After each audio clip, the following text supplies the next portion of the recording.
The issue of race has always been seen as the biggest detriment to national unity here in Guyana. The division that seemingly exists among the people, especially at election time, has arguably crippled democratic efforts.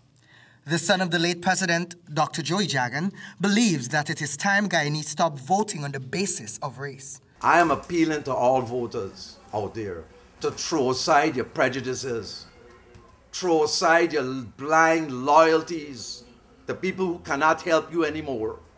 After 23 years of rule, it is time for change. Dr. Jagan said that many things the PPP has done in their tenure would deem them not deserving of another term, especially where they boast of democracy. He further stated that any contention with the leadership of the coalition should be shut down, since it further adds to the trifling divide that politics has created. He said he advised President Ramatar to make Mr. Granger Prime Minister at the last election. There's nothing wrong with Mr. Granger, and anybody who says that Mr. Granger shouldn't be president because he's black, sorry, they ain't gonna pass me by. I don't agree with that. If in Trinidad, Ms. Kamala Bissessar is Indian and she running Trinidad, what is our problem here? He stated emphatically that Mr. Jagdeo's presence is nothing strange, since Mr. Jagdeo's job is to spread fear in the Indian communities.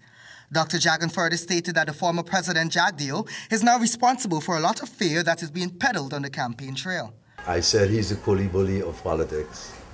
And that's an apt description. He's a coolie bully of politics, and that's what he's trying to do. The Indians have nowhere to go. The Eastern in this country are in a trap.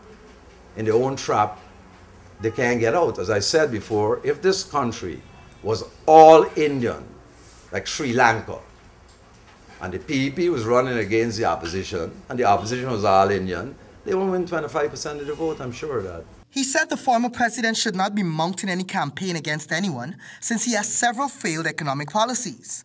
Dr. Jagan then issued a challenge to debate the former president on these very issues. He expresses hope for a change in Guyana's political sphere. Yeah, race will play a factor, I think, but we got to try and hope and pray that and believe that God is great, and that won't happen this time, as much as before. Dr. Jagan said race politics is all that is left for the PPP, since their economic failures have trickled down to affect even the working-class citizens who support the People's Progressive Party Civic. For HGP Nightly News, Kingsley Bryan.